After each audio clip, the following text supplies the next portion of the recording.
అందరికీ నమస్కారం. ఇజ్రాయెల్ పాలస్తీనా క్రైసిస్ గురించి ఇప్పటికే చాలా సమాచారం మీ వద్దకు చేరి ఉంటుంది. అయితే కొంచెం డిలేడ్ డీటెయిల్స్ అయినప్పటికీ కూడా ఈ వీడియోలో మా అనలిస్ట్ పార్థసారథి గారి కంటెంట్ మిస్ కాకూడదని మీకు చెప్తున్నా. అక్టోబర్ 7 శనివారం ఉదయం 6:30 ఇజ్రాయెల్లో రాత్రి షిఫ్ట్ ముగించుకొని సైనికులు నిద్రకు ఉపక్రమించే సమయం. రాత్రి షిఫ్ట్ సైనిక డ్యూటీ అయిపోయిన వాళ్ళ స్థానంలో పగలు విధుల్లోకి చేరే వాళ్ళు సిద్ధమవబోతున్న సమయం. గాజా నుండి రాకెట్లు ఇజ్రాయెల్ మీదకి విరుచుకుపడడం మొదలైంది.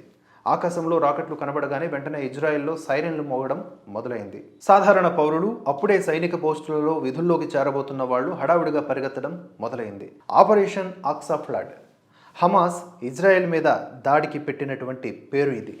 అక్టోబర్ 7 ఉదయం 6:30 మొదలైనటువంటి రాకెట్ దాడిని రొటీన్గా హమాస్ చేసే దాడిగా భావించారు సాధారణ పౌరులతో పాటుగా ఇజ్రాయెలీ డిఫెన్స్ ఫోర్స్ ఐడిఎఫ్. కానీ అది రొటీన్ దాడి కాదని కొద్ది గంటల్లోనే తెలిసిపోయింది. మొదట పదుల సంఖ్యలో రాకెట్లు ప్రయోగించారు గాజా వైపు నుంచి హమాస్ తీవ్రవాదులు. ఐరన్ డోమ్ తన పనిని మొదలుపెట్టేసింది.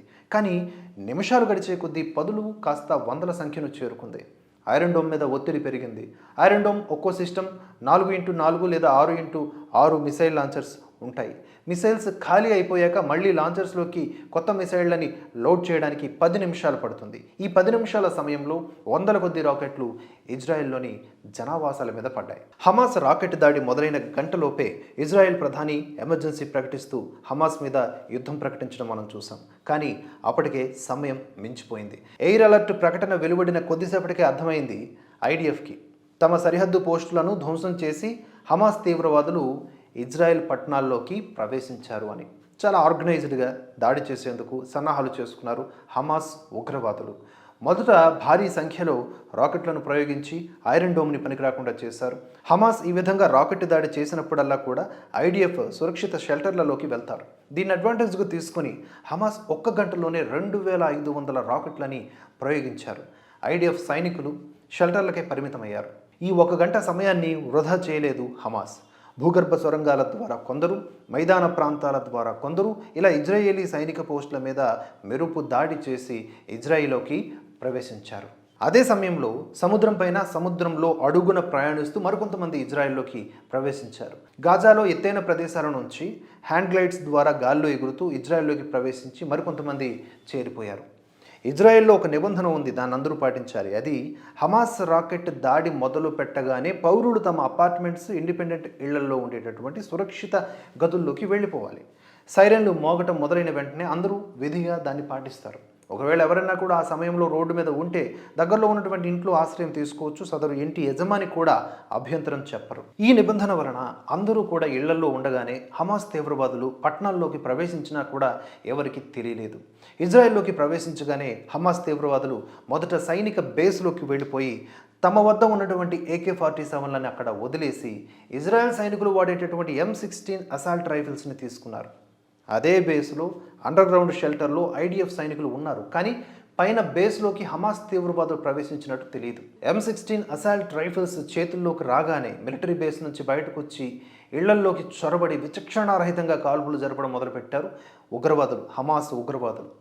చిన్నపిల్లలు, మహిళలు, వృద్ధులు అనే భేదం లేకుండా కాల్పులు జరపడంతో మొత్తం 200 మంది ఇజ్రాయేలీ పౌరులు మరణించారు శనివారం నాడు అధికారిక లెక్కల ప్రకారం. అలాగే మొత్తం ఒక 1000 మందికి పైగా తీవ్రంగా గాయపడ్డారని వార్తలు వచ్చాయి. అలాగే మరో వార్త కూడా వచ్చింది. ఇజ్రాయెల్ మిలిటరీలో పనిచేస్తున్నటువంటి ఒక మహిళా సైనికుల్ని చంపి వివస్త్రణ చేసి పికప్ వ్యాన్లో గాజాకి తీసుకువెళ్ళి ఊరేగిస్తూ గాల్లోకి కాల్పులు జరిపారు. కనీసం 4 సీనియర్ ఐడిఎఫ్ కమాండర్లని బందీలుగా చేసి గాజాకు తీసుకువెళ్లారు అని. ఇక అప్పటి వరకు అందిన సమాచారం మేరకు సాధారణ పౌరులతో పాటుగా సైనికులు ఎంతమందిని బందీలుగా పట్టుకెళ్ళిపోయారో అనే సరైన సమాచారం లేదని ఏకంగా టైమ్స్ ఆఫ్ ఇజ్రాయెల్ తెలిపింది. ఇది ఖచ్చితంగా మొసాద్ వైఫల్యమే. మొసాద్ బలహీన పడితే మరోవైపు చాలా బలమైన శక్తిగా ఎదిగింది అన్నది కూడా నిజం. ఇక్కడ చెప్పుకోవాల్సిన విషయం, శక్తివంతమైన ఏజెన్సీగా ఎదగడం వెనుక భారత్లో మోదీ సారథ్యంలో సుస్థిరమైన రాజకీయ నాయకత్వం ఉండడం ప్రధాన కారణం. ఎవరు ఒప్పుకోకపోయినా ఇది నిజం. ఇక ఇజ్రాయెల్లో గత 2 ఏళ్లుగా రాజకీయ అస్థిరత పరిస్థితులు నెలకొన్నాయి. బెంజమిన్ నెతన్యాహు అవినీతి ఆరోపణలు ఎదుర్కొంటున్నాడు చాలా కాలంగా. నెతన్యాహు పరిపాలనలో ఇజ్రాయెల్ అస్తవ్యస్తంగా తయారైంది అనే విమర్శలు ఉన్నాయి. నిత్యం ఎక్కడో ఒక చోట ప్రజలు వీధుల్లోకి వచ్చి ఆందోళనలు చేయటం పరిపాటిగా మారింది.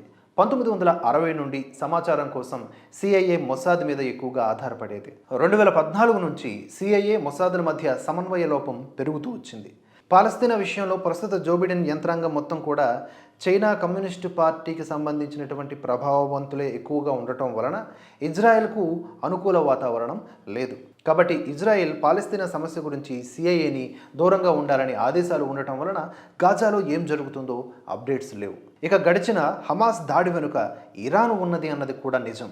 లెబనాన్లో హెజ్బుల్లా, పాలస్తీనాలో హమాస్లకి ఈ ఇరాన్ సహాయం చేస్తూ వస్తోంది. హెజ్బుల్లా షియా గ్రూప్ అయితే హమాస్ సున్నీ గ్రూపు. ఇక్కడ జియో పాలిటిక్స్ గురించి కూడా కాస్త ప్రస్తావించుకోవాలి. రష్యా ఆమోదంతోనే ఇరాన్ సున్నీ గ్రూప్ అయినటువంటి హమాస్కి సహాయం చేయడం మొదలుపెట్టిందా అంటే అవుననే అనిపిస్తోంది. ఇది ఇజ్రాయెల్, సౌదీ అరేబియాల మధ్య స్నేహపూర్వక వాతావరణం నెలకొంటున్న సమయంలో తీసుకున్న నిర్ణయం కావడం గమనార్హం. ఇప్పుడు సౌదీ అరేబియా ఇజ్రాయెల్కి మద్దతు ఇస్తుందా, లేక సున్నీ గ్రూపు హమాస్కి మద్దతు ఇస్తుందా? హమాస్కే మద్దతు ఇస్తున్నట్లు కనిపిస్తూ ఉంది కొన్ని ప్రకటనల ద్వారా. ఇక్కడ చాలా తెలివిగా రష్యా పావు కదిపింది అనేది తెలుస్తోంది. ఉక్రెయిన్కి నాటో చేస్తున్నటువంటి సహాయాన్ని డైవర్ట్ చేయడానికి హమాస్ని తెర మీదకి తెచ్చాయి ఇరాన్, రష్యాలు. మధ్యప్రాచ్యంలో మళ్ళీ అశాంతిని రగుల చేయటమే లక్ష్యంగా ఇరాన్, రష్యా, చైనాలు ప్లాన్ చేశాయి అంటున్నారు. ఇజ్రాయెల్ ఇప్పుడు గాజా, గోలన్ హైట్స్తో పాటుగా లెబనాన్, సిరియాలో కొంత భాగాన్ని తన అధీనంలోకి తీసుకోవాలని ప్రయత్నిస్తే మాత్రం సమస్య జటిలమవుతుంది. ఇక భారత్ పీఓకే గురించి కూడా మాట్లాడుకోవాలి. ఎందుకంటే ఇజ్రాయెల్ కనుక పాలస్తీనాని తన అధీనంలోకి తీసుకుంటే, దాన్ని అమెరికాతో పాటుగా EU సమర్థిస్తే, అప్పుడు పీఓకేని భారత్ స్వాధీనం చేసుకుంటే చచ్చినట్లు భారత్ని కూడా సమర్థించాలి. చాలా జాగ్రత్తగా, సునిశ్చితంగా హ్యాండిల్ చేయాలి మన భారత్ ఈ విషయాన్ని. అవకాశాన్ని సద్వినియోగం చేసుకొని సరైన నిర్ణయం తీసుకుంటారు ప్రస్తుత ప్రధాని మోదీ అని చాలామంది నమ్ముతూ ఉన్నారు. ఈ విషయం వాళ్ళకు కూడా తెలుసు. ఇక అటు జర్మనీ ప్రజలు మాజీ ఛాన్సలర్ ఏంజెలా మెర్కెల్కి రుణపడి ఉండాల్సిందే. ఇరాక్, లిబియా, ఆఫ్ఘనిస్తాన్ ఇలా ముస్లిం దేశాల నుంచి శరణార్థుల్ని ఆహ్వానించి వాళ్ళని అక్కున చేర్చుకుని తన అప్పీజ్మెంట్ పాలిటిక్స్ని శిఖరాగ్రానికి చేర్చింది. గడిచిన శనివారం హమాస్ దాడిలో చిక్కి చంపబడి వివస్త్రణ చేసినటువంటి పికప్ వ్యాన్లో ఊరేగించినటువంటి మహిళ ఇజ్రాయేలీ కాదు, జర్మనీకి చెందినటువంటి క్రిస్టియన్ మహిళగా తర్వాత అప్డేట్స్లో తెలిసింది. మొదట్లో ఆమె ఇజ్రాయెల్ సైనికురాలు అనుకున్నా ఆ తర్వాత తేలినటువంటి విషయం ఇది. షానీ లౌక్ ఆమె పేరు. ఆమె జర్మన్ లిబరల్ క్రిస్టియన్ మహిళ. ఇజ్రాయెల్లో పీస్ ఫెస్టివల్కి ఒక టూరిస్టుగా వచ్చింది.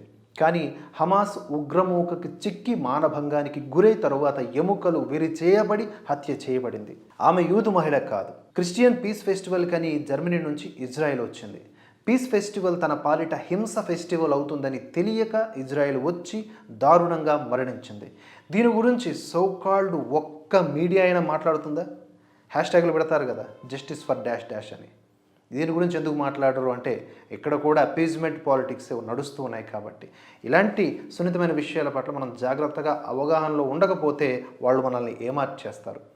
వచ్చేస్తారు కదా, కళ్ళల్లో నీళ్లు లేకపోయినా అలా పొడుచుకొని నీళ్లు తెచ్చుకొని ఏదో హృదయంతో భావోద్వేగంతో మాట్లాడుతున్నట్లుగా వీడియోస్ చేస్తారు కదా. మరి ఎందుకు చేయట్లేదు ఈ విషయంలో? అక్కడ స్త్రీ కాదా ఆమె?